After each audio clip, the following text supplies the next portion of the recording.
अच्छा, दूसरी एक बात बताएं, अभी आपने कहा है कि वो मियाँ साहब ने कोई 7 या 8 या 9 नकात पेश किए हैं, मुझे तो नहीं पता वो कौन से नकात हैं। मैंने तो दुखरे सुने हैं कि वो दुखरे बयान किए हैं, और उसके बाद मियाँ साहब ने जो सबसे बड़ी चीज पेश की है ना, वो पेश ये की है कि मियाँ शहबाज शरीफ पर चार्जशीट पेश की है।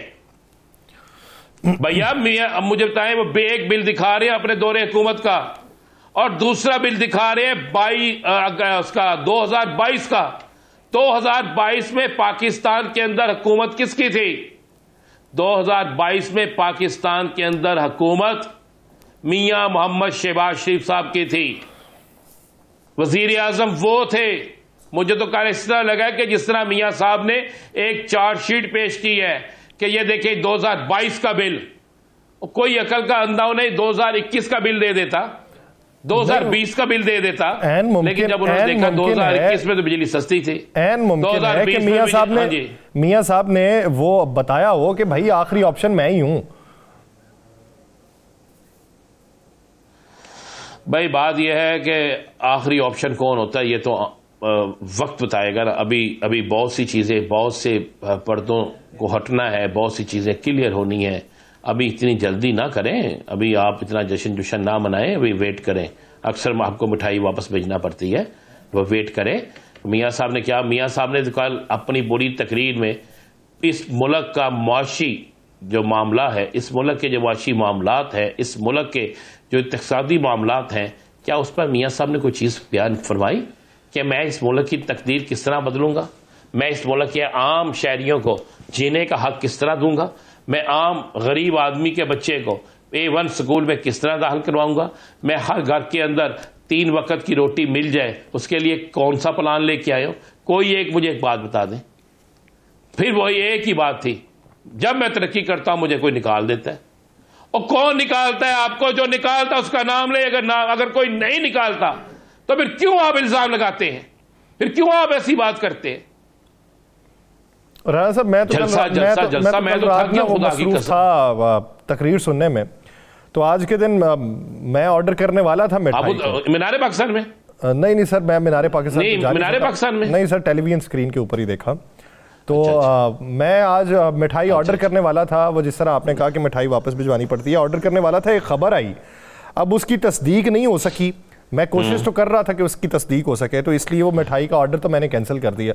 वो खबर ये थी कि कुछ अरसे बाद मामूल के चेकअप के लिए मियाँ साहब बरतानिया दोबारा जा सकते हैं। ये कल शाम को पता चलेगा। अगर तो ये हुआ कि यार सारे केस क्लियर है और जेल में नहीं जाना, तो फिर तो बरतानिया चले, फिर तो यहीं पे रहेंगे, फिर आप मिठाई का बंदोबस्त कर लीजिएगा क्योंकि फिर आपके सामने रहेंगे। और अगर ये हुआ कि जनाब नहीं इन्हें जाना पड़ना है और इसके लिए जनाब उनका जाना इंतहाई ज़रूरी है, तो फिर वो बेचारे वो जिन्होंने पैसे भी खर्च किए और जिन्होंने सारा कुछ किया, खासकर वो असदुर्रहमान साहब को ढूंढ के लाना है। क्योंकि कल मुझे वहाँ पे कई लोग मिले, मैंने पूछा यार क्या लेने आए, जन्नत का टिकट मिल गया? तो उन्होंने कहा जन्नत का टिकट तो मरने के बाद मिलता है जी, जिंदगी में तो नहीं मिलता। तो मैं कहा फिर आपको मैं क्या कहूँ? कहना सानू मोया ही समझ। उन्होंने कहा तकरीर जी सी सुन ली थी ना, सानू मोया ही समझ। कहता हम तो सुनने आए थे कि मियाँ साहब को प्लान लेके आए हैं, मियाँ साहब कहेंगे जनाब कल से हर चीज इतनी इतनी इतनी इतनी सस्ती हो जाएगी। अच्छा राणा साहब वो ये बताइए, वो जिन्होंने जन्नत का टिकट देने का वादा किया या दिलासा दिया, उनका पार्टी टिकट कंफर्म हो गया? अच्छा वो स्टेज नहीं, उनका होना ही होना यार। आपको पता है वो जिनके भाई हैं, आपको पता है ना वो जिनके जिस खानदान से तल्लक है उनका टिकट पक्का है, उनका टिकट पक्का है। आगे जीत उनकी पक्की कोई नहीं है, टिकट पक्का है उनका टिकट नहीं जाता। रियाज फितियाना साहब के मुकाबले में उनको टिकट जारी किया जाएगा, आपको बता देता हूँ, और ये सारा कुछ होगा। लेकिन यासर साहब वो बेचारा ने इतना बड़ा ऐलान किया यार, उसको स्टेज पे नहीं बिठाया। वो कल यार उसमें भारी सभा को स्टेज पे नहीं बिठाया।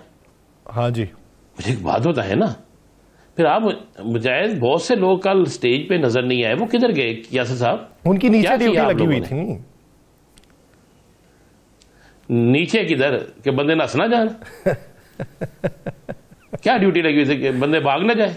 कायद के कद के बराबर नहीं मियाँ साहब आए हैं, मियाँ साहब आगे पाकिस्तान। अच्छा फिर ठीक है, मियाँ साहब आए हैं, मियाँ साहब को जनाब अल्लाह का नाम लेके पाकिस्तान में अब रहना चाहिए।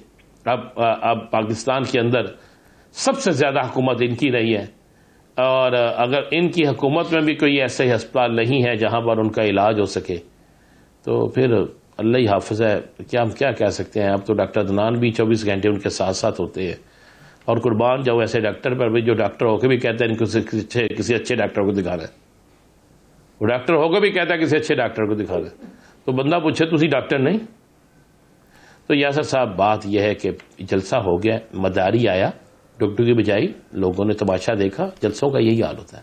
राना साहब चले इस पॉलिटिकल तौर पे कौन मिलने गया, किसने क्या कहा, किसने काबिल सताइश कलमात कहे, इसको एक तरफ रखें। ये हेलीकॉप्टर से उतरने के बाद सैल्यूट मारने वाला जो मामला है उस पे क्या कहेंगे? यार सरकारी मुलाजिम जो होता है ना, सरकारी मुलाजिम, ये बेचारा बड़ा बेबस होता है। तो सलूट ना मारे तो फिर भी, सलूट मारे तो फिर भी, मैं इसलिए इन बेचारों को कुछ नहीं कहूँगा। मैं इनके हवाले से यही कहूँगा कम से कम उन लोगों ने जो उनकी ड्यूटी है वो अदा कर देते हैं क्राइम के हवाले से।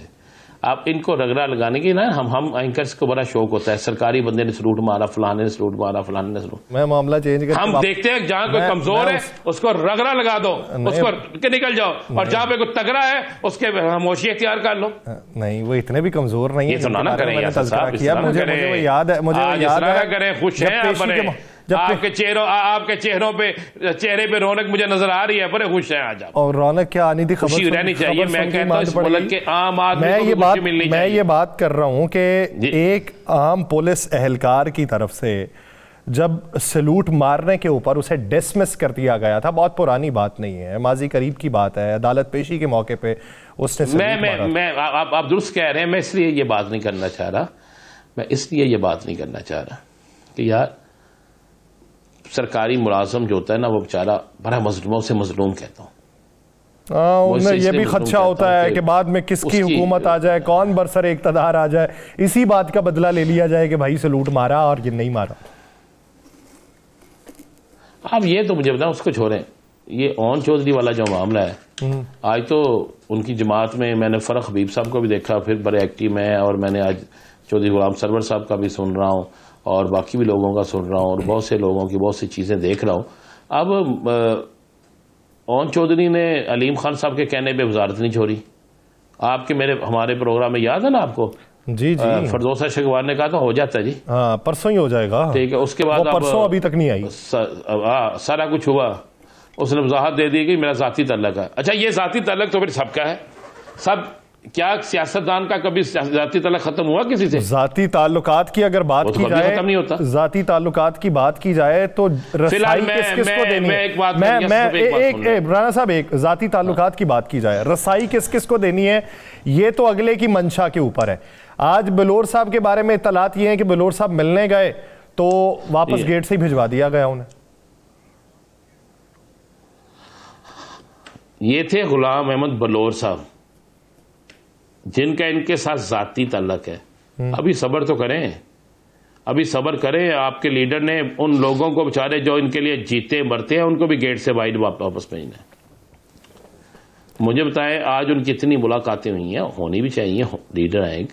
गुलाम अहमद बलोर गए, उनको कहा गया वो बच्चों के साथ मसरूफ हैं, और उन्हें वापस भेज दिया गया। या उन्होंने ड्राइंग रूम में बिठाए, उन्हें खाना खिलाए, उन्हें चाय पानी पिलाएं, उन्हें बताया मियाँ साहब 5 मिनट मिल लें। मियाँ साहब मिल लेते।